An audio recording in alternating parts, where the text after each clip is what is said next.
และขอเสียงตบมือดังๆอีกครั้งหนึ่งให้กับ8น้องเสียงเพลงตอนนี้ได้เวลานาทีที่พวกเขาจะมาลุ้นกันตื่มอีกแล้วเนาะสำหรับผู้ที่จะผ่านเข้ารอบ4 คนสุดท้ายในค่ำคืนนี้ so ladies and gentlemen for this moment we will know the results who will go to the top 4 finalists for tonight เจ้าน้องซึ่งว่าทั้ง4คนนี้จะได้ตอบคำถามเดียวกัน และจะเป็นผายที่สามารถผ่านเข้ารอบ4 คนสุดท้ายได้ เดี๋ยวเขาจะมาลุ้นไปพร้อมๆกันเดี๋ยวเขารอท่าผลคะแนนจากคณะกรรมการเนาะเดี๋ยวจะได้ฮู้กันแล้วเนาะว่า4 คนสุดท้ายจะเป็นผายเบอร์ใดเนาะจะได้ผ่านเข้ารอบผู้ชมทางบ้านอย่าลืมส่งแรงใจยิงเสียพิมพ์คอมเมนต์แชร์กันหลายๆเด้อเนาะแน่นอนว่าในค่ำคืนนี้ทั้งคณะกรรมการของพวกเขาคงจะได้คุ้นเคี่ยวและก็เฮ็ดเวียกอย่างหนักหน่วงเลยเนาะสำหรับที่จะคัดเลือกเอาตัวแทนทั้ง4น้องเนาะที่จะเป็นตัวแทนของดินน้ำลมไฟนั่นเอง so we are sure that all the judges committee we work very hard to find out for the 4 representing of the Miss Earth Water Fire Air and also the winner of tonight เจ้าแต่ว่าเพื่อเป็นการล้อท่าเนาะสำหรับทางด้านเอิ้นว่าเป็นคะแนนนอกจากทางคณะกรรมการของพวกเขาตอนนี้ทางคณะกรรมการของพวกเขาเดี๋ยวกำลังได้คีย์คะแนนและก็ได้มีการรวมคะแนนเนาะผ่านทางคอมพิวเตอร์ของพวกเขาซึ่งก็ได้รับการสนับสนุนจากทาง LT Seoul Company Limited เนาะนั่นก็คือ LT Computer นั่นเองเดี๋ยวทางคณะกรรมการของพวกเขาก็กำลังคุ้นเคี่ยวที่จะฮู้ว่าตัวแทนที่จะผ่านเข้ารอบ4 คนสุดท้ายจะแมนหมายเลขใดเขาจะมาลุ้นน้ำกันเนาะบนแน่ใจว่ากองเสียของพวกเขาเป็นแน่ใดเนาะ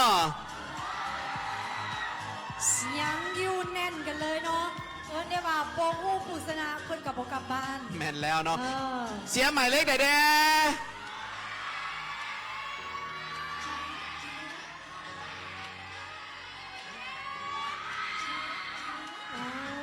ถือว่ากองเสียแบบมันแน่นหนากันเหลือเกินเนาะในค่ำคืนนี้ถูกต้องแล้วเนาะโดยเฉพาะแมนบรรดาท่านที่กำลังให้เกียรติติดตามรับชมการถ่ายทอดสดผ่านทางเพจของ Miss Earth ลาวเนาะตอนนี้ก็คงจะลุ้นน้ำกันเนาะว่าแมนผู้ใดที่จะผ่านเข้ารอบ4 คนสุดท้ายและ4 คนสุดท้ายนั้นก็จะมีเพียง1 เดียวเท่านั้นที่จะเป็นตัวแทนของสาวลาวที่จะไปประกวดในเวที Miss Earth World เนาะที่จะจัดขึ้นอยู่ที่ประเทศฟิลิปปินส์นั่นเองเจ้าในตอนนี้ถือว่าคณะกรรมการกำลังคุ้นเคี่ยวในการรวบรวมคะแนนกันอยู่และที่สำคัญเกิดขึ้นบนได้งานของพวกเราในครั้งนี้ถ้าขาดผู้ใหญ่ใจดีโดยเฉพาะเป็นผู้อุปถัมภ์ใจดีของพวกเราลาวเชลโฮเทลบริษัทจัดหางานโคโคโรศูนย์ภาษาญี่ปุ่นสเปกมิราอิบริษัท BRS โรงแรมเมืองแห่งลักชัวรี่เวียงจันทร์ห้องเสื้อคำเผาสั่งได้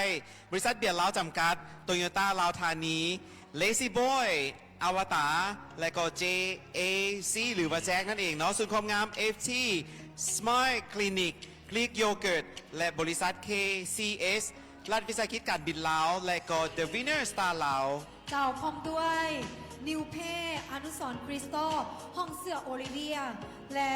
หงเม่นพัฒนาการลงทุนกสิกรรมเนาะซีซานอาร์ติส SP 18 Plus ดรซีบริษัทไพรอินโนเทคจำกัดห้านคำภูวงส่วนบรรดาเผา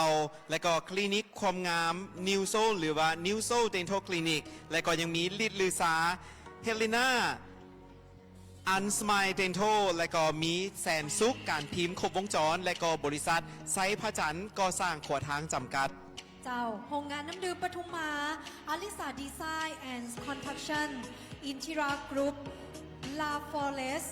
อินทิราชป้าย A Plus Beauty ตานุสกินแคร์จิตสมัยกันยางดรนิดบิวตี้เซ็นเตอร์บริษัทท่องเที่ยว Enjoy และก็บริษัท LT Seoul Company Limited รัฐวิสาหกิจรถเมล์นครหลวงเวียงจันทร์มาล่าฮอตพอตและก็นิซาการปักเอกโพไซผ้าไหมฮันตินาไหมมอนซ้ำเหนือว้าวดาราลาวและก็ฟาร์มอสตูดิโอเจ้าพร้อมด้วยมานะโอโตAnywhere Music ศูนย์ความงามอาลิสซุปแซบบันเทิง The Next Media ห้องเสื้อวะละยุนเรโคติน่าวารสารเทวา เศรษฐกิจสังคม Dragon Media ลาว Insight ลาว อัปเดตลาว Elegant ลาวหุ้นหมี Official ฮั่นวิไลวันแอนด์ไวและก็ครัวหลวงอาหารไทย และบริษัทดาวเลนส์รีสิเดน เจ้าพร้อมด้วยองค์การการแดงลาวแห่งชาติบริษัทพีทีหับเหมาก่อสร้างบริษัทมณีวันลาวพัฒนาจำกัดผู้เดียวและบริษัทพงเพชรการค้านำเข้าส่งออกลาวไทย Together และพร้อมด้วยปณิดาผ้าไหมลาวขอเสียงตบมือดังๆให้แก่สปอนเซอร์ทุกท่านอีกครั้งหนึ่ง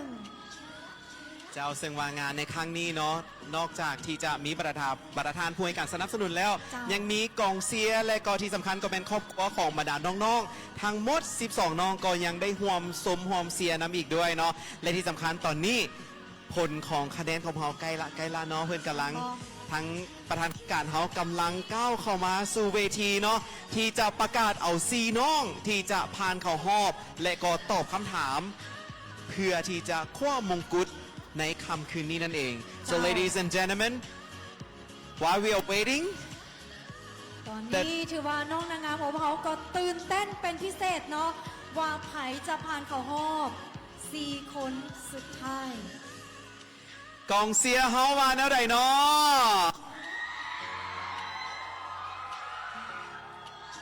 และตอนนี้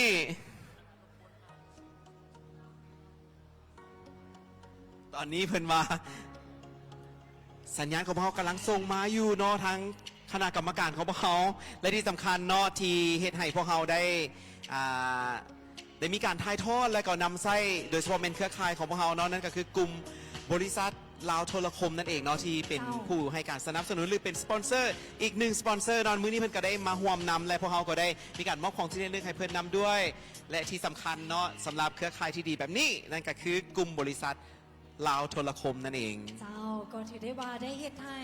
ไลฟ์สดของพวกเราทุกคนได้ติดตามรับชมในทั่วประเทศและทั่วโลกนั่นเองเนาะตอนนี้ก็ถือว่าเข้ามาสู่ความตื่นเต้นขึ้นมาอีก1 ขั้นแล้วเนาะเป็นจังไหนเนาะผลคะแนนของเราเนาะตอนนี้กำลังรวบรวมคุณเคี่ยวกันอยู่คณะกรรมการว่าโอ้ยตัดสินใจยากอีหลีเพราะว่าอย่างแต่ละคนตอบดี แต่ละคนงาม และแต่ละคนก็ถือว่าเพียบพร้อมด้วยความรู้ความสามารถฉะนั้นก็เป็นการตัดสินใจที่ค่อนข้างจะยากกันเลยเนาะตอนนี้ผลคะแนนมาเรียบร้อยแล้ว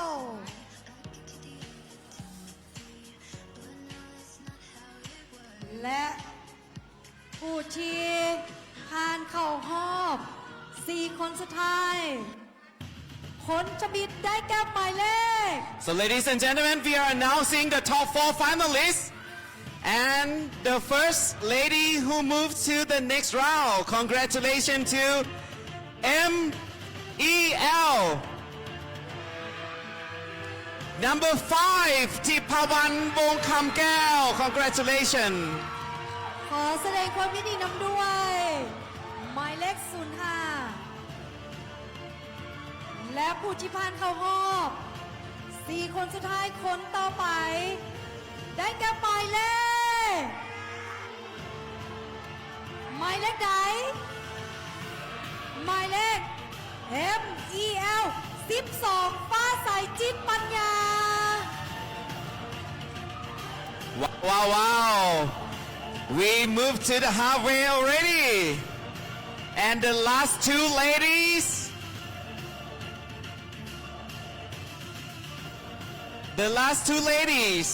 congratulations to MEL Number 6 นิลามนคินสมร congratulations หมายเลข 6 นั่นเอง ด้วยและหมายเลข สุดท้ายที่จะผ่านเข้ารอบจะเป็นไผหมายเลขใด And the last spot for tonight who will have chance to win the crown goes to MEL MEL 08 ปารมีเวียงใหม่ Congratulations number MEL 8และก็ต้องขอแสดงความขอบใจและก็ยินดีกับน้องๆทั้ง4น้องเทอร์เวทีอีกครั้งหนึ่งเนาะ สุด น้อง ยอดหลายสุดยอดหลายเฮ็ดได้ดีแล้วเนาะบ่เป็นอย่างเนาะถือว่าเป็นประสบการณ์ที่ดีแล้วก็ทุกคนเฮ็ดอย่างเต็มที่เนาะขอขอบใจน้องๆทั้ง4คน น้องๆปฏิบัติหน้าที่และภารกิจได้เต็มที่แล้วในค่ำคืนนี้ และยังเหลืออยู่ทางเชิงเวทีก็คือ4น้องที่จะเป็นตัวแทนของดินน้ำลมไฟนั่นเอง และมีเพียงแต่หนึ่งเดียวเท่านั้นที่จะเป็นตัวแทนให้กับแม่หญิงลาวไปประกวด Miss Earth World ที่ประเทศฟิลิปปินส์ และในตอนนี้ทั้ง4น้องจะเข้าสู่รอบตอบคำถาม ซึ่งว่าคำถามจะมีเพียงหนึ่งเดียวเท่านั้นเนาะก็คือตอบคำถามเดียวกันทั้ง4คน ซึ่งในตอนนี้เราขอหูฟังให้กับน้องๆทั้ง4คนเนาะเพื่อที่จะก้าวเข้าสู่รอบตอบคำถาม เจ้าซึ่งว่าการตอบคำถามของพวกเขาในระยะที่ว่ามีน้องหนึ่งตอบคำถาม ยังเหลืออีก3น้องพวกเขาจะใส่หูฟังเพื่อที่จะบอกให้ได้ยินคำถามและคำตอบ ซึ่งพวกเขาจะมีตัวแทนขึ้นมาถึงเวทีเพื่อที่จะมีการปิดหูฟังหรือว่าใส่หูฟัง เพื่อที่จะบ่ได้ยินคำถามและคำตอบ ดังนั้นผู้ที่จะได้ตอบก่อนก็จะเป็นหมายเลข MEL 05 So ladies and gentlemen, we have only one questions, the same questions for all 4 ladies, and the rest of the ladies will put the headphone on, and so that they cannot hear the questions and answer. เจ้าในตอนนี้ขอเซิร์นน้อง MEL เจ้าและตอนนี้คำถามพิธีกรเองกับบทันหู้เนาะเพราะว่าเป็นคำถามที่ปิดลับและก็เฮ็ดให้ทั้งน้องๆทั้ง12คนนั้นบ่ฮู้และก็ทั้งเขาเองกับบ่ฮู้เดี๋ยวจะให้ทั้งคณะกรรมการทีมงานได้ส่งคำถามมาให้เฮาเนาะเดี๋ยวจะให้น้องไปยืนอยู่ใกล้ๆไมค์เลยเดี๋ยวลองไมค์ก่อนก็ได้เด้อน้อง เดี๋ยวขอคำถามเนาะ โดยน้องลองว่าสบายดีเบิ่งดู สบายดี เจ้าโอเค ตอนนี้ไมโครโฟนของพวกเราเรียบร้อยแล้ว และตอนนี้คำถามของเขาจากทางคณะกรรมการ เดี๋ยวเราถามกันจากผู้หนึ่งเนาะซึ่งว่าทางคำถามก็จะเป็นการรวบรวม แม่นแล้ว เอาทางคณะกรรมการเนาะว่ามันอยากอ่านเกี่ยวกับอย่างเพื่อว่าให้เป็นคำถามไฟนอลที่สามารถเลือกคนที่จะพ่วงมงกุฎในคำคืนนี้ได้ และเขาบอกได้เลยว่าคำถามนี้เป็นเลือกเต้นมาจากการคอมเมนต์การนำส่งมาทางเพจของพวกเขาเพื่อที่จะเอาคำถามเดียวเท่านั้นที่จะให้น้องทั้ง 4 คนได้ตอบกัน ตอนนี้ทางคำถามของพวกเขาต้องมารุ่นน้ำกันเนาะพิธีกรเองก็ยังต้องได้รุ่น เสี่ยพิงเคยตอบคำถามอยู่แล้วเนาะ โดย ตอนประกวดนางสาวนครหลวงบอ ว่า โบแมน สะนักสังขาร โอ้นักสังขาร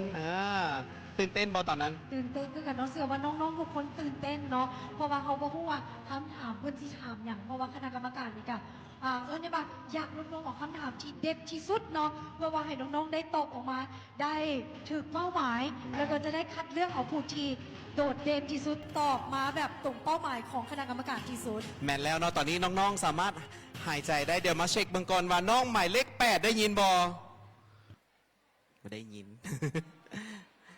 น้องหมายเลข 6 ได้ยินบอได้ยินแล้วงึกหัวดู บ่ได้ยินเนาะ บ่ได้ยินเนาะ ทุกคนบ่ได้ยิน เนาะตอนนี้เพื่อเป็นการคอนเฟิร์มว่าน้องๆบ่ได้ยินคำถามเนาะถ้ากรณีที่พิธีกรได้ถามไป สงสัยเพิ่นกำลังซอกคำถามอยู่บ่หมายถึงซองคำถามตอนนี้มันมีหลายซองเลยเนาะมีหลายคำถาม และก็เป็นการส่งมาแบบโอ้โอเค เป็นคำถามที่ได้เลือกเฟ้นมาเป็นอย่างดีเนาะน้องไอจะมีเวลาและก็มี2 ครั้งในการถามคำถาม ฟังให้ดี น้องคิดว่าปัญหาลักๆทางสิ่งแวดล้อมที่โลกของพวกเขากำลังเผชิญอยู่ในปัจจุบันแม่นหยังถ้าน้องได้รับการคัดเลือกเป็น Miss Earth ลาว2025และเป็นตัวแทนของลาวเข้าประกวด Miss Earth World ที่ประเทศฟิลิปปินส์น้องคิดว่าจะใช้โอกาสดังกล่าวประกอบส่วนเข้าในการแก้ไขปัญหาสิ่งแวดล้อมแนวใด อีกทีหนึ่งน้องคิดว่าปัญหาลักๆทางสิ่งแวดล้อมที่โลกของพวกเขากำลังเผชิญอยู่ในปัจจุบันเป็นหยัง ถ้าน้องได้รับการคัดเลือกเป็น Miss Earth ลาว 2025 และเป็นตัวแทนของลาวเข้าประกวด Miss Earth 2025 ที่ประเทศฟิลิปปินส์น้องคิดว่าจะใช้โอกาสดังกล่าวประกอบส่วนเข้าในการแก้ไขปัญหาสิ่งแวดล้อมได้แนวใดขอเชิญ และปัญหาหลักๆในโลกที่เรากำลังเผชิญอยู่ในตอนนี้ก็คือภัยพิบัติด้านธรรมชาติไม่ว่าจะเป็นภาวะโลกร้อนแผ่นดินไหวภัยน้ำท่วมหิมเจือนและแน่นอนถ้าน้องได้เป็นมิสเอิร์ธเหล่าปีนี้น้องจะพูดระดมให้ทุกคนได้เป็นรุ่นเราประชาชนทั่วโลกมาหักหน้าหักตาสิ่งแวดล้อมและถ้าว่าเราบ่หักโลกโลกก็จะบ่หักเขาเช่นกันขอบคุณค่ะ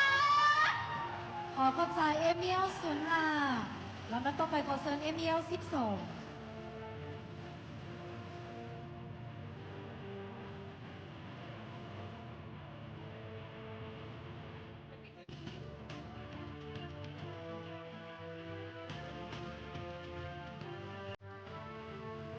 เจ้าสำหรับคำถามจะอ่านให้น้องอยู่สองครั้งฟังดีๆเนาะเจ้าคำถามมีอยู่ว่า น้องคิดว่าปัญหาหลักๆทางสิ่งแวดล้อมที่โลกของพวกเขากำลังเผชิญอยู่ในปัจจุบันเป็นอย่างถ้าน้องได้รับการคัดเลือกเป็น Miss Earth 2025 และเป็นตัวแทนของประเทศลาวเข้าประกวด Miss Earth อยู่ที่ประเทศฟิลิปปินส์น้องคิดว่าจะใช้โอกาสดังกล่าวนี้ประกอบส่วนเข้าในการแก้ไขปัญหาสิ่งแวดล้อมแนวใดอีกทีหนึ่ง น้องคิดว่าปัญหาหลักๆทางสิ่งแวดล้อมที่โลกของพวกเขากำลังเผชิญอยู่ในปัจจุบันเป็นอย่างถ้าน้องได้รับการคัดเลือกเป็น Miss Earth ลาว 2025 และเป็นตัวแทนของลาวเข้าประกวด Miss Earth อยู่ที่ประเทศฟิลิปปินส์น้องคิดว่าจะใช้โอกาสดังกล่าวประกอบส่วนเข้าในการแก้ไขปัญหาสิ่งแวดล้อมได้แนวใด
ขอขอบใจเอมิเอล12แล้วนัดต่อไปขอเชิญเอมิเอล6หรือว่า06เนาะขอเชิญ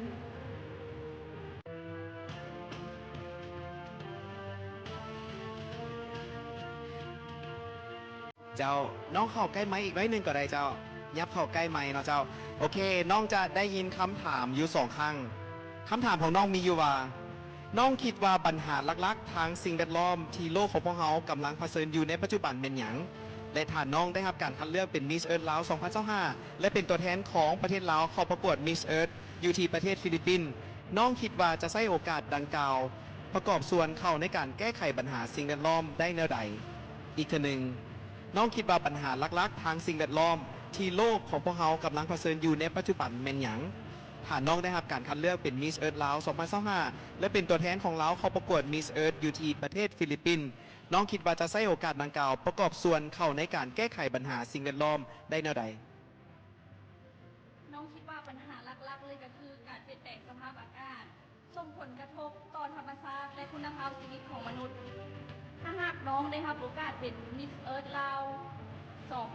2025น้องจะใช้เวทีนี้เพื่อเป็นกระบอกเสียงในการอนุรักษ์สิ่งแวดล้อมสร้างสร้างให้ทุกคนเล็งเห็นความสำคัญของธรรมชาติและผลักดันการลงมือเฮ็ดแท้บ่ว่าจะเป็นการอนุรักษ์ธรรมชาติการลดควันขี้เหงื่อการใช้พลังงานสะอาดเพราะน้องเชื่อว่า การกระทำเล็กๆน้อยๆนี้จะสามารถสร้างการเปลี่ยนแปลงที่ยิ่งใหญ่ได้เพื่อโลกที่สดใสของพวกเราขอขอบใจ เขาเข้าใจเนาะ และต่อไปหมายเลขสุดท้าย MEL 08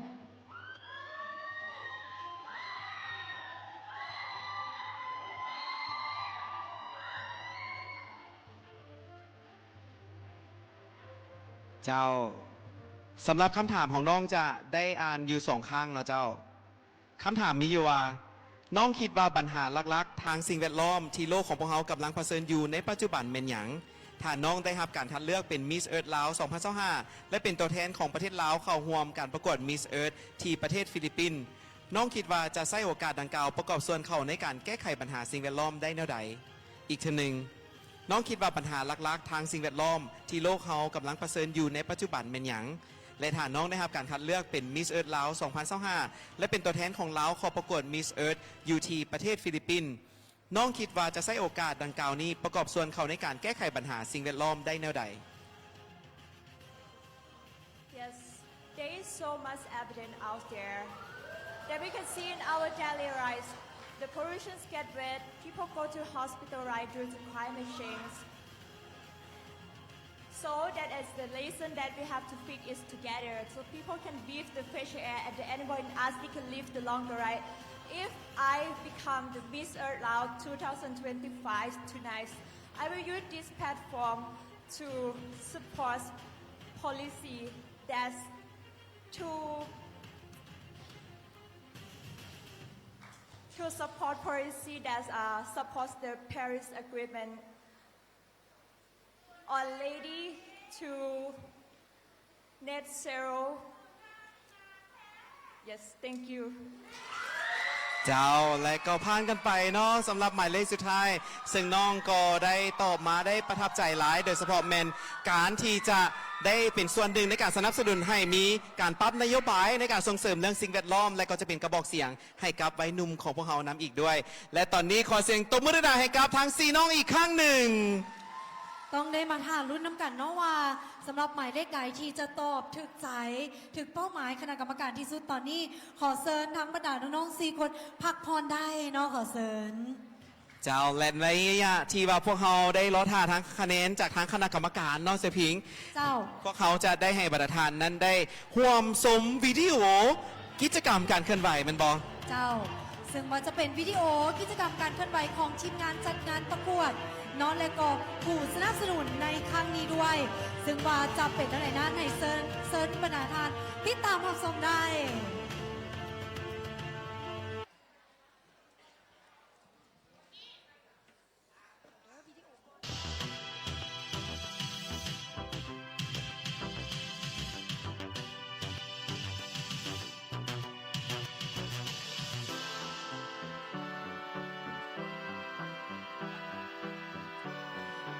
และวินาทีแห่งความตื่นเต้น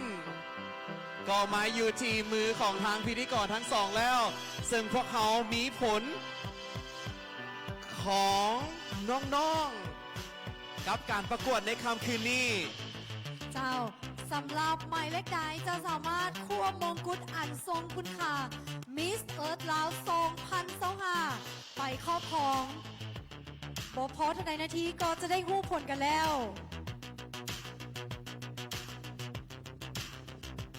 So ladies and gentlemen, we will announce the fourth runner-up or the fourth place. So the third runner-up, the second runner-up, and then we will announce the winner. Later on, we will know the result of the first runner-up. และตอนนี้พวกเขาจะมาประกาศสำหรับรางวัลห้องอันดับ 3 เจ้า ซึ่งว่ารางวัลห้องอันดับ 3สำหรับห้องอันดับ 3 จะได้ดำรงตำแหน่งเป็น Miss Earth Fire Laos เนาะกองเชียร์เข้ามาเท่าไหร่เนาะ และห้องอันดับ 3 ได้แก่หมายเลข So the third runner-up goes to หมายเลข MEL 06นิลมนคินสม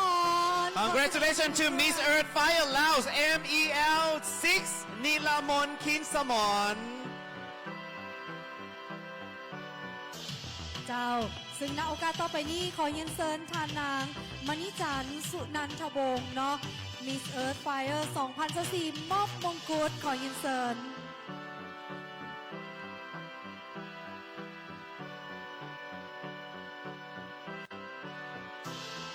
เจ้าและผู้ที่จะมามอบสายสะพายขอเรียนเชิญปอสุขวิไล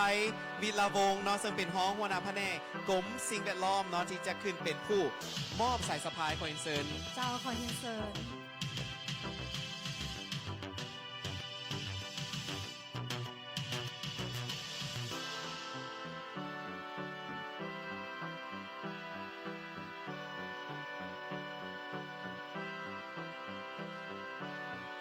เจ้าและขอเสียนเชิญทันปอสุขวิไลเนาะได้มอบสายสะพายสำหรับ Miss Earth Fire Laos 2025 ขอเชิญน้องทางด้านกลางเนาะสำหรับสาวๆที่ประกาศได้ตำแหน่งแมนขอยืนทางด้านกลางเด้อเจ้า และลำดับต่อไปจะเป็นการมอบป้ายเงินสดเนาะ30 ล้านกีบขอเยินเชิญทานโต๊ะบุภาสิริบริษัท The Winner Star ลาวขึ้นเป็นเกียรติมอบในครั้งนี้ด้วยขอเยินเชิญ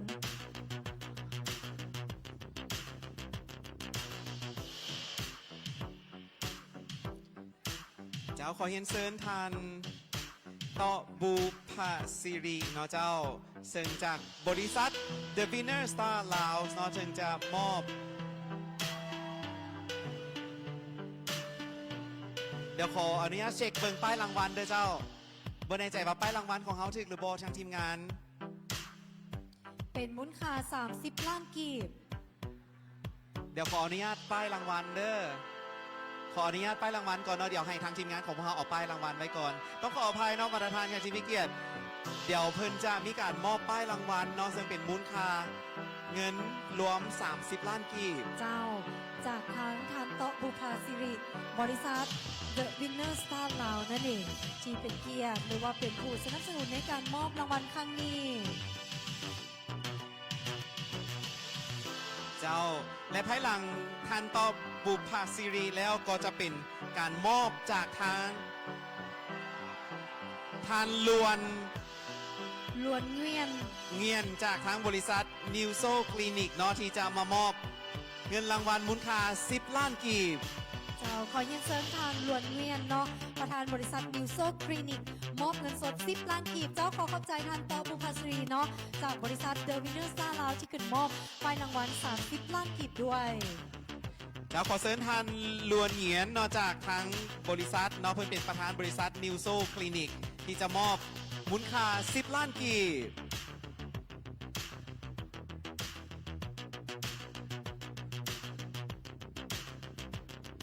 เจ้าขอเชิญเนาะป้ายเนาะมูลค่า10 ล้านกีบเจ้า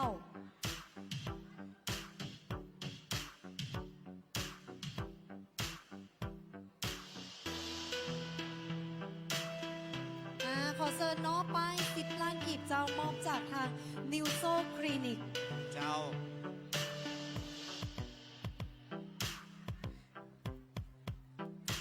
และสำหรับผู้ต่อไปที่จะมอบเนาะต้องขอประกาศกันตืมอีกก่อนเนาะสำหรับการมอบในครั้งต่อไปนี้ก็จะเป็นทานนางสมบูรณ์สิมมวงศ์เนาะซึ่งก็เป็นประธาน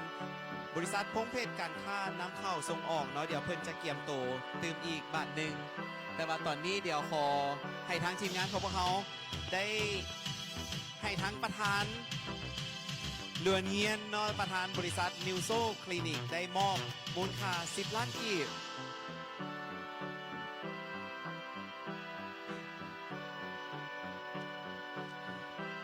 เดี๋ยวมาลุ้นกันต่อเด้อเนาะสำหรับรางวัลห้องอันดับ2ทางประธานเพิ่นทรงบอกว่าใจเย็นๆน้อยหนึงว่าสันประธานเพิ่นลงมือเองเลยในค่ำคืนนี้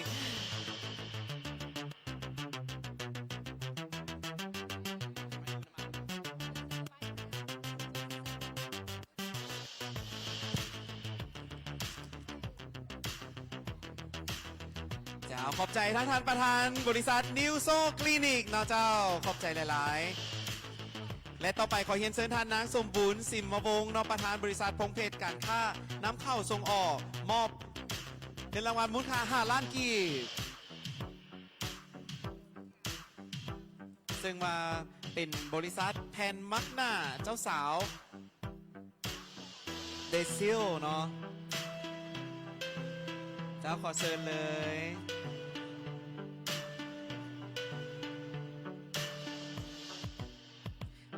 และลำดับต่อไปก็จะขอเฮียนเชิญทานนางภัสราบุญมนาวงศ์เนาะที่จะได้ให้เกียรติในการขึ้นมอบดอกไม้เนาะเพื่อนเป็นประธานโรงงานน้ำดื่มปทุมมา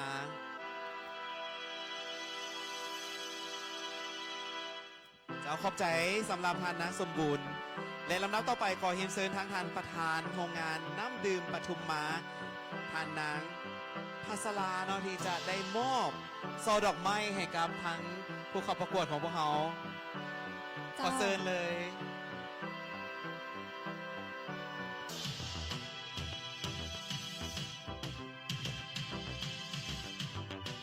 ซึ่งจะมอบเป็นซอดอกไม้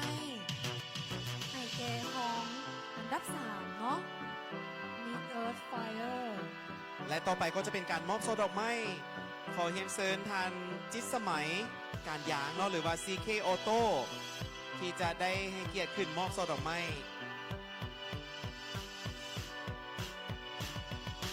ขอบใจทั้งท่านประธานโรงงานน้ำดื่มปทุมมา เจ้าขอขอบใจ เจ้าขอเซินอีกทีหนึ่งเนาะทันจิตสมัยการยางหรือว่า CK Auto ที่จะได้มอบซอดอกไม้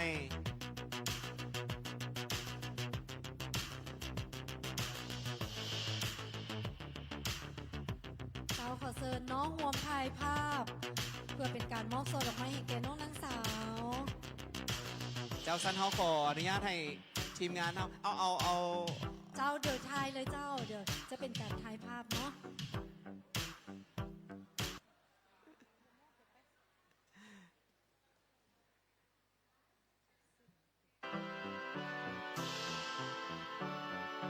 ต่อไปก็จะเป็นการมอบซอดอกไม้นอกจากทางทานหมอนคำโบบุกผานอกจากทาง SP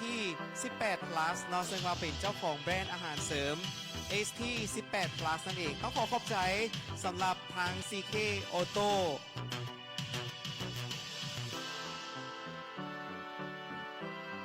ขอเชิญทานหมอนคำโบบุกผา เจ้าขอยินเสิน จากทางเจ้าของแบรนด์อาหารเสริม SP 18 plus ก็แน่ใจว่าเพิ่นติดภารกิจหรือโบถ้าติดภารกิจเขาจะขอเฮียนเซิน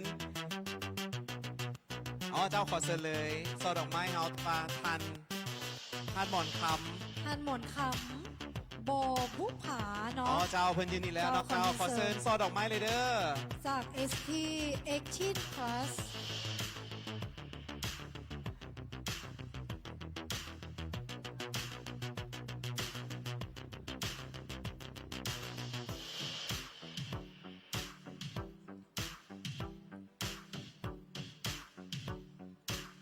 เจ้าขอแสดงความขอบใจอีกครั้งหนึ่งเนาะสำหรับเจ้าของแบรนด์อาหารเสริม SP 18 plus และก็ต้องขอขอบใจเนาะขอเชิญน้องพักผ่อนทางด้านหลังได้เพราะพวกเขาจะ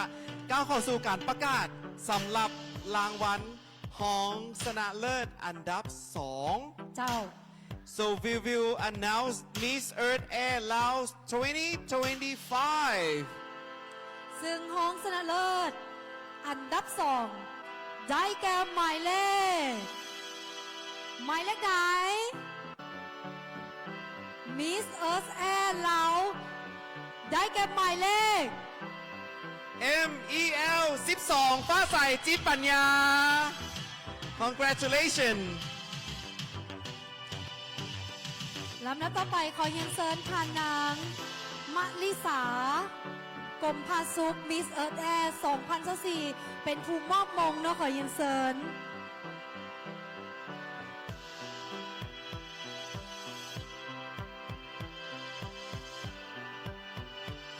จะ มอบมงกุฎทรงต่อเนาะโดยน้องมาริสากรมพาสุข และก็จะมอบสายสะพายโดยทานซิริวันไซโกสีฝ่ายบุคลากรโรงแรมลาวเทลเนาะ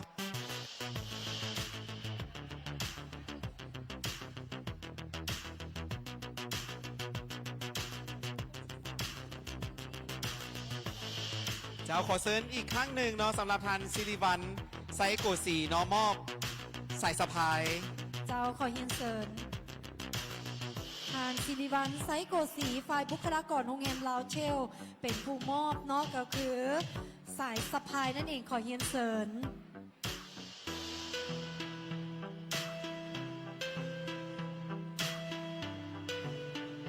ขอเฮียนเซินอีกครั้งหนึ่งเนาะทานซิริวันไซโกสีฝ่ายบุคลากรโรงแรมลาวเชล หรือ ม ตัว อบ แทน สายสะพาย หรือตัวแทนโรงแรมลาวเทลก็ได้เด้อเจ้า เจ้าขอเชิญมอบสายสะพายเนาะแล้วพวกเขาจะไปต่อด้วยการมอบป้ายรางวัลเงิน 30 ล้านกีบ โดยทานมโนลักษ์บุญศรีหาราชเนาะ เจ้าขอเย็นเซินเนาะทานมนุษย์หลักบุญศรีหาราชมอบไปเงินสด 30 ล้านกีบ ให้แกมิสเอิร์ธแอร์หรือว่าห้องอันดับสอง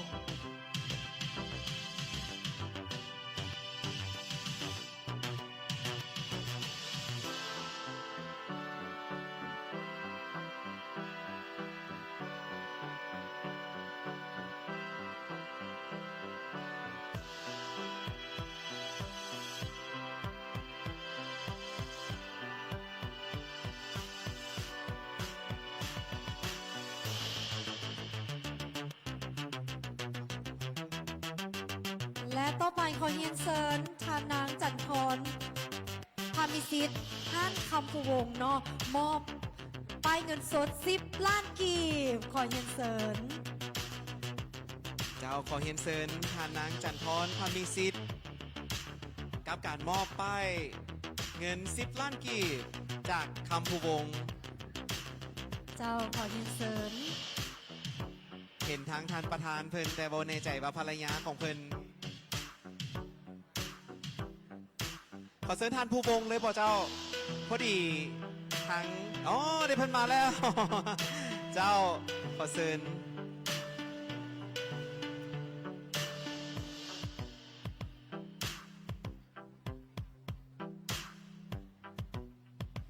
เจ้าขอขอบใจทานนางจันทรพามิสิทธิ์ เจ้า และจะมาป้อไปมูลค่า 10 ล้านกีบขอเฮียนเซินทานนางลัดธิดาไซเจริญประธานบริษัทหงเม่นพัฒนาการลงทุนกสิกรรม ขึ้นสู่เวทีมอบเนาะป้ายรางวัล 10 ล้านกีบขอเฮียนเซิน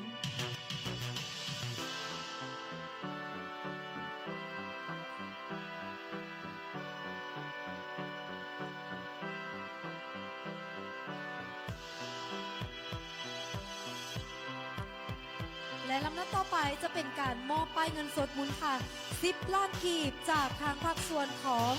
ไทยลาวทูเกเตอร์ขอเฮียนเซินเนาะ ซึ่งเจ้าของรายการเพิ่นมาเองเลย เจ้า สบายดีและก็จะมอบต่อเลยเนาะสำหรับเงินรางวัล 10 ล้านกีบ ขอเซินเนาะป้ายรางวัลเนาะ 10 ล้านกีบ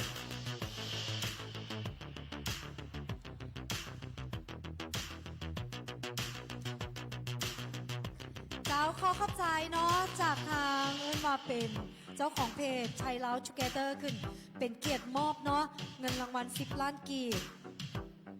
และมอบต่อซอดอกไม้เลยเนาะจากบริษัทท่องเที่ยว Enjoy เนาะที่จะมอบซอดอกไม้ในครั้งนี้ขออินเสิร์ต เจ้าขอเฮียนเซิน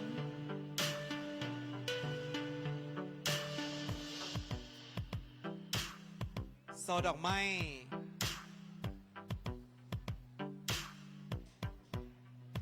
และภายหลังการมอบจากทางตัวแทนบริษัทท่องเที่ยว Enjoy แล้วก็จะขออนุญาตเฮียนเซิร์นมอบซอดอกไม้สำหรับทานวิไลวันคำวิผงประธานวิไลวันแอนไหว เจ้าขอเฮียนเซินเนาะผ่านวีเลวันคำวิผมมอบซอดอกไม้เจ้า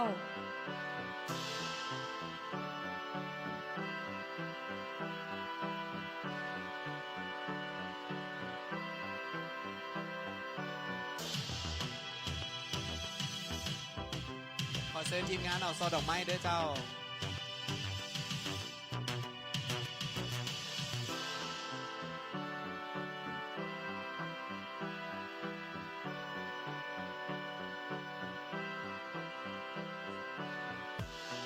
แล้วและติดตามด้วยการมอบช่อดอกไม้จากทางบริษัทมณีวันลาวพัฒนาจำกัดผู้เดียว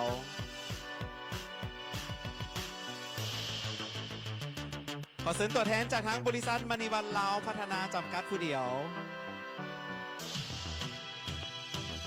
เจ้าขอยินเสริญ และตอนนี้บนในใจเพื่อนยังอยู่บอสั้นเดียวถ้าเพื่อนติดภารกิจอยู่เขาก็ต้องขอ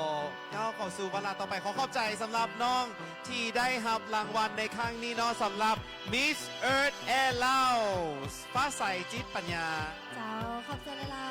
ยๆต่อไปขอเชิญทั้งสองน้องทั้งสาวทางด้านกลางเวทีเจ้า So ladies and gentlemen we have on the stage now the top two finalists and we will announce the winner of Miss Earth Lao 2025 เนาะเขาจะประกาศสำหรับผู้ที่ได้รับรางวัล Miss Earth Lao 2025 และหมายเลขที่เขาจะบได้ประกาศจะได้เป็น Miss Earth Water Lao 2025 หรือว่าเป็นห้องอันดับหนึ่งนั่นเองเสยพิง เจ้า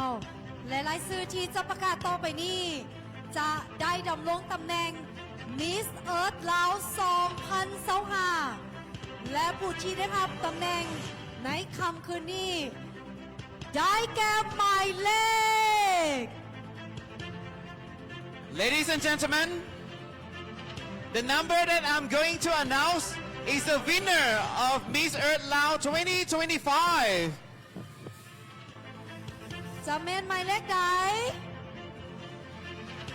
And Miss Earth Laos 2025 is MEL number 8 Balami Vieng Mai congratulations ขอแสดงความยินดีกับหมายเลข8ปาลมีเวียงใหม่ เป็นมิสเอิร์ธลาวคนใหม่ ปี 2025 และ Miss Earth Water Lao ได้แก่ MEL 05ทิพพวันวงคำแก้ว ขอแสดงความยินดีนำด้วย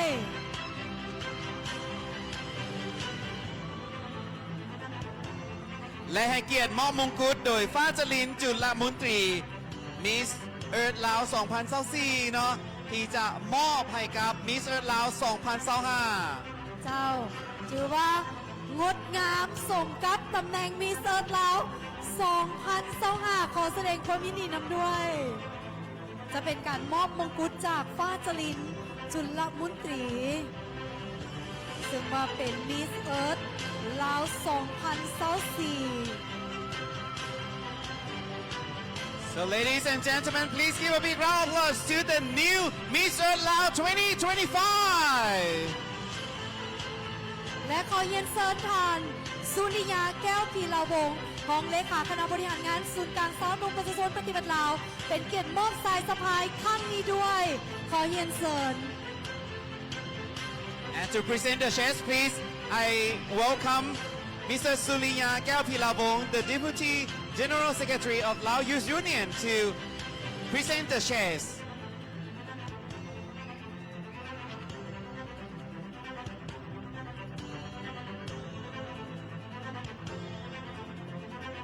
เจ้าขอขอบใจน้องฟ้าจรินจุลมุนตรีที่ได้เป็นเกียรติมอบมงกุฎในครั้งนี้ และตอนนี้ทานสุริยาแก้วพิลาวงศ์นองเลขาคณะบริหารงานศูนย์กลางสาวหนุ่มประชาชนปฏิบัติลาวได้มอบสายสะพายให้กับผู้ที่ได้รับตำแหน่งมิสเอิร์ธลาว 2025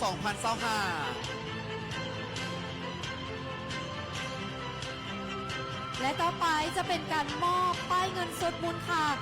100 ล้านกีบ ขอเยียนเซิร์นทานสมันครราชมนตรีประธานกิตติมศักดิ์ขึ้นมอบรางวัลในครั้งนี้ด้วย ขอเยียนเซิร์น เจ้าขอบใจทานสุริยาแก้วพิลาวงศ์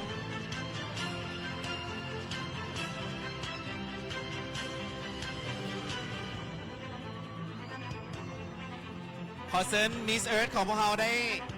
ถอยหลังน้อยหนึ่งเนาะเพื่อที่จะได้มอบให้กับสร้างภาพของพวกเราได้ถ่ายภาพให้คมสัตว์และก็สัตว์แจ้งเนาะ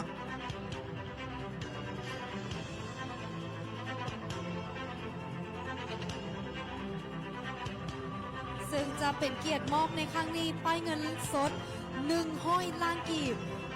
จากเป็นเกียรติมอบโดยทานสวรรครราชมนตรีประธานกิตติมศักดิ์ขอแสดงความขอบใจทานสวรรครราชมนตรีต่อไปจะเป็นการมอบป้ายเงินสดมูลค่า200 ล้านกีบขอเรียนเชิญทานนางสินทองคำภูมิจากบริษัท BRS ขอเรียนเชิญ เจ้าแรกก็จะเป็นการมอบ ผลิตภัณฑ์มูลค่า200 ล้านกีบจากทานนางลินทองคำภูมิบริษัท BRS นั่นเอง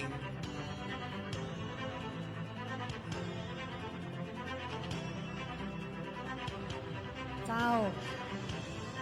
ลำดับต่อไปจะเป็นการมอบป้ายเงินสดมูลค่า100 ล้านกีบซึ่งเป็นเกียรติมอบโดยท่านนางบัวแก้วพ้นวิดาเมเนเจอร์มาร์เก็ตติ้งดีพาร์ตเมนต์นอกบริษัทโตโยต้าลาวธานีขอเรียนเชิญ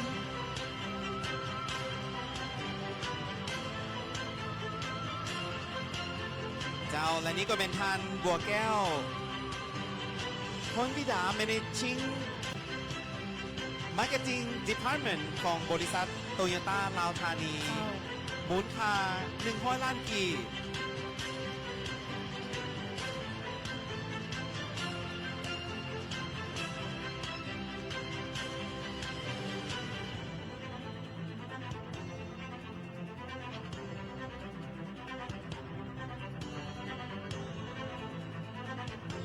ขอแสดงความยินดีนำและก็ต้องขอขอบใจท่านนางบัวแก้ว Manager Marketing Department เนาะของทางโตโยต้าลาวธานี และลำดับต่อไปจะเป็นการมอบป้ายเงินมูลค่า100 ล้านกีบขอเรียนเชิญท่านนางตาดำบุญหักษาจากศูนย์ความงาม FT เจ้าขอเรียนเชิญ มูลค่า100 ล้าน เจ้าขอเชิญน้องมอบป้ายรางวัลมูลค่า100 ล้านกีบจากศูนย์ความงาม FT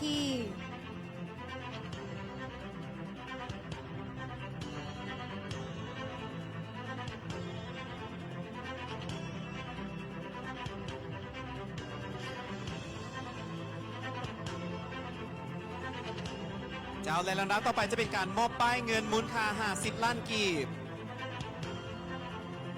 ขอเห็นเซินทานอารุณแสงพงมณีห้องผมด้วยการบัวพันธ์ภาคหลัดจากทางบริษัทเกียร์ลาวจำกัด ได้เกียรติขึ้นมอบป้ายเงินมูลค่า50 ล้านกีบ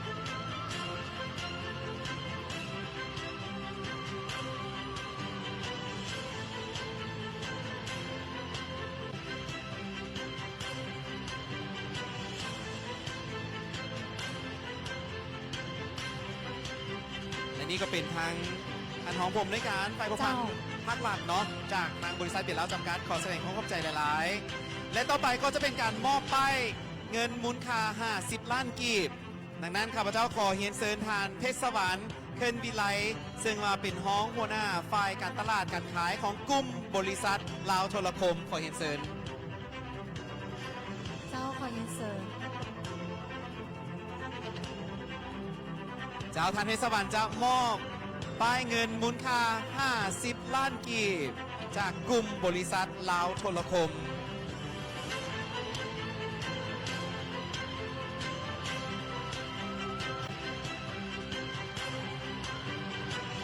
และลำดับต่อไปจะเป็นการมอบป้ายเงินมูลค่า40 ล้านกีบ ขอเฮียนเซินทานซิจิเดชดวงซิจีห้องผมในการใหญ่รัฐวิสาหกิจการบินลาวเนาะขอเฮียนเซิน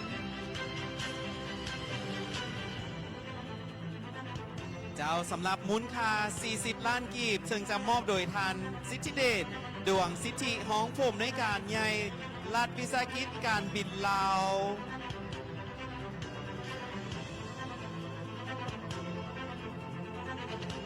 เจ้าและนี่ก็คือเป็นการมอบป้ายเงินรางวัลเนาะลำดับต่อไปจะเป็นการมอบโซดอกไม้ขอเฮียนเซินทานนิชิเงียน General Manager เมืองแท่งลักซ์รี่เวียนเชียนโฮเทลขึ้นมอบในครั้งนี้ด้วยขอเฮียนเซิน ซึ่งเพื่อจะมอบซอดอกไม้ให้กับ เจ้า The winner ของพวกเราในค่ำคืนนี้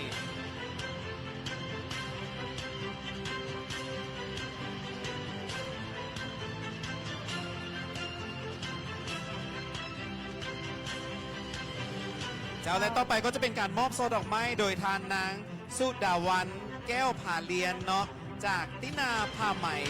ม่อนซ้ำเหนือ เจ้าจะเป็นการมอบโซดอกไม้เนาะจากทางนางสุดาวันแก้วผาเลียนขอเย็นเซินเจ้าจากตินาพาไหมม่อนซ้ำเหนือ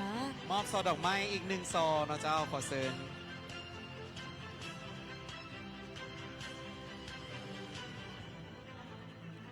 ทานนางสุดาวันแก้วผาเลียน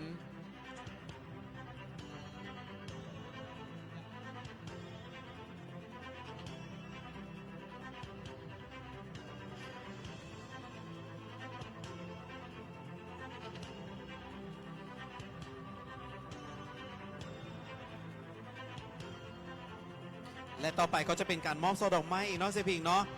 ทานนางนาจพัฒน์ศินวัตรเนาะจากทั้งห้องเสือโอลิเวีย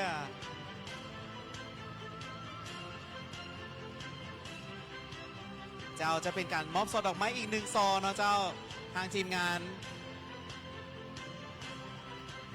ขอเซินเนาะ ซอดอกไม้อีกหนึ่งซอเด้อซึ่งก็จะเป็นจากทั้งห้องเสือโอลิเวีย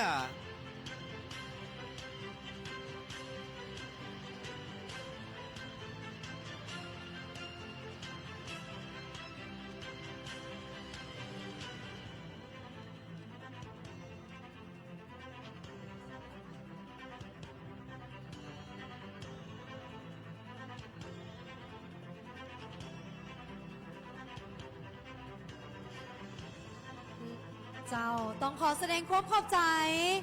และขอเซินทั้งมิสเอิร์ธลาว2025พักผ่อนกันก่อนเนาะเพราะว่าต่อไปจะเป็นการมอบรางวัลห้องอันดับหนึ่งหรือว่ามิสเอิร์ธวอเตอร์ลาว MEL 05ทิพพาวันวงคำแก้ว เจ้าตอนนี้จะให้เดอะวินเนอร์ของพวกเราได้เกียมโตวที่จะ first walk เนาะแต่ว่าพวกเราจะได้มีการมอบรางวัลให้กับ Miss Earth Water ลาว2025ทิพพวันวงคำแก้ว ซึ่งจะมอบมงกุฎโดยทานนางวงจันทร์บัวแพง ประธานจัดงานประกวดมิสเอิร์ธลาว2025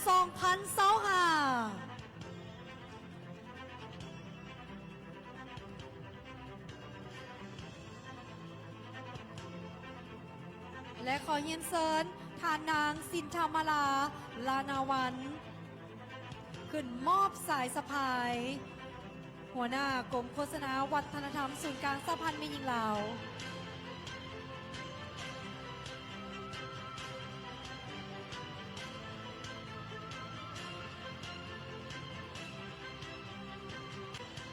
เจ้าขอแสดงความขอบใจสำหรับท่านประธานของพวกเราต่อไปอีกครั้งหนึ่งเนาะขอเฮียนเซินทานนางสินธรรมลาเนาะหัวหน้ากรมโฆษณาวัฒนธรรมศูนย์กลางสะพานมิยิงลาวเนาะได้เกียรติมอบสายสะพายให้กับ Miss Earth Water ลาวหรือ The First Runner Up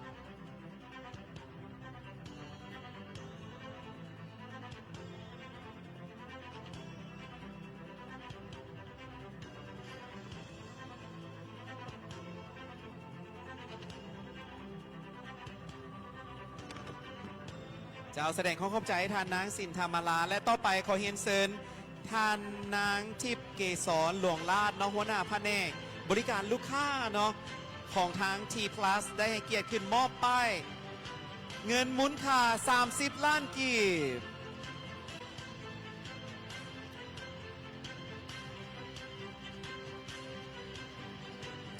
เจ้า และต่อไปจะเป็นการมอบป้ายมูลค่า25ล้านกีบขอเฮียนเซินทานทานินแสนสุข บริษัทแสนสุข ตัดยิบปักเซล และการพิมพ์จำกัด เจ้าแสดงความขอบใจทานนางทิพย์เกษรนอกจากทาง T Plus และตอนนี้จะขอเชิญทานนนท์แสนสุขนอกจากทางบริษัทแสนสุข ตัดยิบปักเซล และการพิมพ์จำกัด มอบป้ายเงินมูลค่า25ล้านกีบ ขอเฮียนเซิน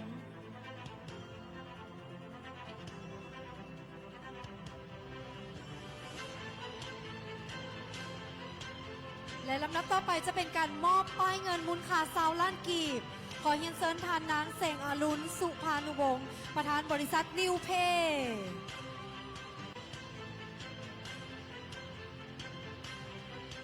ซึ่งจะเป็นป้ายเงินมูลค่า20 ล้านกีบ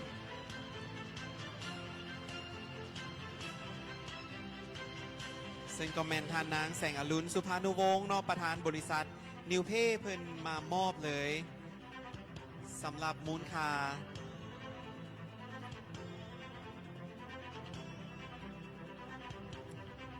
และลำดับต่อไปจะเป็นการมอบโซดอกไม้ขอเฮียนเซินทานไซสนานโนรสิงห์สีสารจากสีสารอาร์ติสขอเฮียนเซิน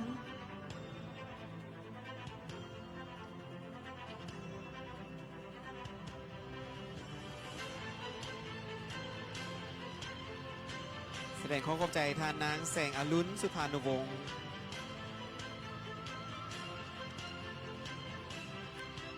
และยังมีการมอบโซดอกไม้ในลำดับต่อไป ขอเฮียนเซินตัวแทนจาก LT So Company Limited นอหรือว่า LT Computer ขึ้นมามอบโซดอกไม้ในลำดับต่อไปด้วยขอเฮียนเซิน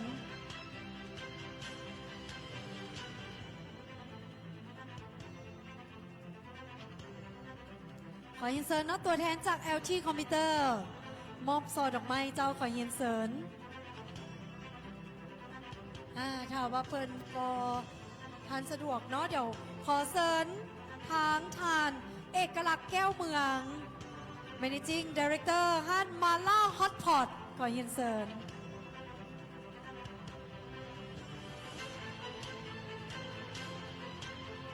เจ้าขอเซินบริษัทพงเพชรการค้านำเข้าส่งออกขอเฮียนเซิน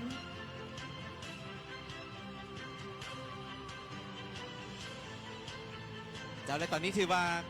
ทางแขกของพวกเราคงจะได้ติดภารกิจอยู่สั้นเฮาจะก้าวเข้าสู่การมอบรางวัลต่อไปเลยเนาะขอบใจหลายๆเนาะสำหรับน้อง first runner up เนาะถือว่าเป็น Miss Earth Water ลาว 2025 ขอเสียงตบมือดังๆให้น้องด้วย เจ้า และก่อนที่พวกเขาจะไป first walk เนาะอีกเทอหนึ่งสำหรับผู้ให้การสนับสนุนเขาจะมอบให้กับทั้ง 4 น้องเลย โดยเฉพาะแมนพวกเขาจะเซิร์นเอาทานล้วนเหงียนเนาะจากทาง New Soul Clinic ที่จะมอบให้น้องๆทั้ง 4 คนเป็นกิฟต์ voucher มูลค่า700 ล้านกีบ ว้าว สุดยอดเลยเนาะซึ่งจะมอบรวมให้กับทั้ง 4 คนเลยเนาะขอยินเซินจากทาง New Soul Clinic Mr. Luan Nguyen, the president of the New Soul Clinic, will present all 4 beautiful ladies tonight with the total of gift voucher 700 million. เจ้าขอเซินเลย มอบให้กับทั้ง 4 คนเลยเนาะ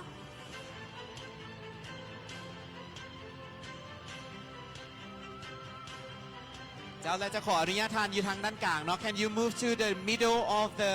4 ladies once again? เจ้าเดี๋ยวขอสตาฟเพิ่นซอยเพิ่นในเนาะให้ไปอยู่ทางด้านเพื่อถ่ายภาพด้วย เจ้าอีกเช่นหนึ่งเนาะจะเก็บภาพไว้เนาะสำหรับการมอบในครั้งนี้ เดี๋ยวขอเพิ่นจับป้ายทางด้านกลางเนาะเพื่อจะถ่ายรูปออกมาได้สวยงาม เจ้า โอเค เดี๋ยวขอถ่ายอีกครั้งหนึ่งโอเค งามแล้วเนาะวันนี้เนาะต้องขอแสดงความขอบใจเนาะจากทางคลินิกนิวโซขอเสียงตบมือดังๆอีกครั้งหนึ่งขอขอบใจหลายๆ Thank you very much for presenting the gift voucher to all 4 beautiful ladies. และในตอนนี้ก้าวเข้าสู่วินาทีแห่งความเอิ้นว่าสำคัญและก็จดจำนั่นก็คือ First Walk ของ Miss Earth เรา2025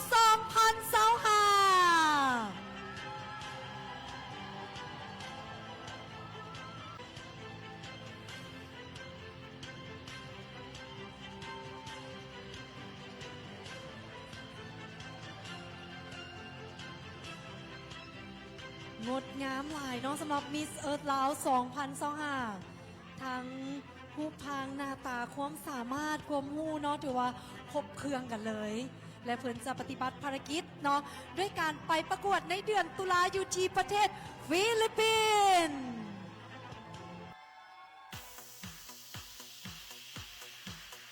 ข เจ้าและในโอกาสนี้พวกเราก็ได้ฮู้กันแล้วเนาะสำหรับ Miss Earth ลาว 2025 และก็ห้องทั้งห้องอันดับ 1 ห้องอันดับ 2 และห้องอันดับ 3 ที่ดำรงตำแหน่ง Miss Earth Fire ลาว Miss Earth Water ลาว เจ้า Miss Earth Air ลาว และตอนนี้ข้าพเจ้าขออนุญาตเรียนเชิญคณะแขกกิตติมศักดิ์เนาะที่จะได้ให้เกียรติขึ้นถ่ายภาพร่วมกันอยู่ถึงเวทีแห่งนี้ เจ้าขอเชิญน้องๆกลับคืนทางด้านหลังเนาะเพื่อที่จะถ่ายภาพรวม ขอเชิญทางคณะประธานในการจัดงานเนาะก็คือ Miss Earth ลาว 2025 ขึ้นถ่ายภาพทางด้านเทิงรวมไปถึงแขกกิตติมศักดิ์ของพวกเราทางด้านหน้าเนาะขอเชิญเลยเจ้า เจ้าขอเห็นเซินทาน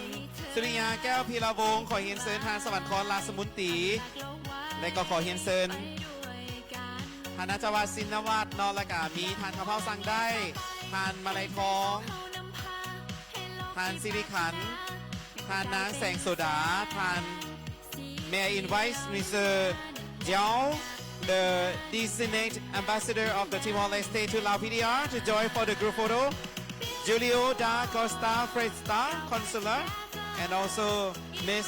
Liciti Mano, finance officer, also join us on the stage for a group photo, please. เจ้าจะถ่ายเป็นเซตไปเนาะหลังจากนั้นก็จะเป็นทางคณะกรรมการและก็จะต่อด้วยผู้สนับสนุนของพวกเราหรือว่าสปอนเซอร์ทุกทาง เจ้า เจ้าและนี่ก็คือภาพเพลงความประทับใจในค่ำคืนนี้ถือว่าร่วมถ่ายโดยคณะประธานเนาะของกองประกวดมิสเตอร์ลาว 2025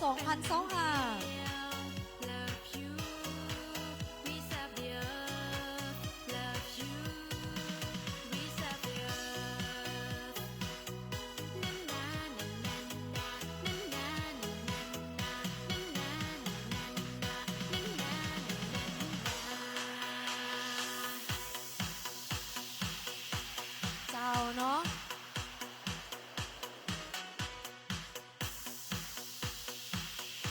เจ้าก็ต้อง ขอเซิร์ชอีกหนึ่งทานมาทางด้านนี้เจ้า เพื่อจะได้เต็มที่สวยงาม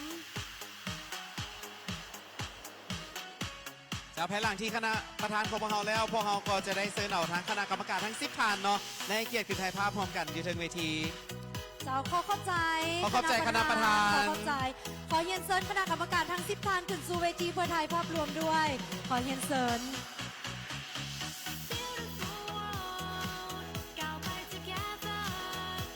ขอเชิญคณะกรรมการทั้ง10ท่านเด้อเจ้า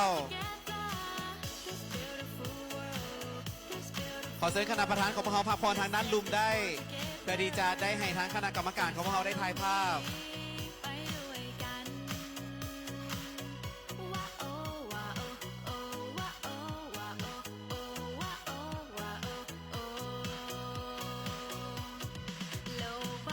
และตอนนี้ทางคณะกรรมการของพวกเราจะได้ถ่ายภาพร่วมกันกับ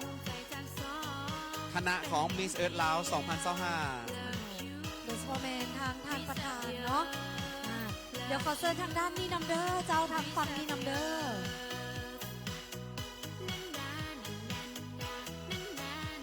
ถือว่าคณะกรรมการของพวกเราเห็นหน้าที่แบบนักหน่วงเลยสำหรับ เล คำคืน ย นี้ด้วย ถือว่าเพิ่นกันนักอกนักใจเนาะ กลัวจะได้ผู้ที่ได้ตำแหน่งกับโมเมนเรื่องง่ายกันเลย อย่ามัวลังเลเฝ้าไป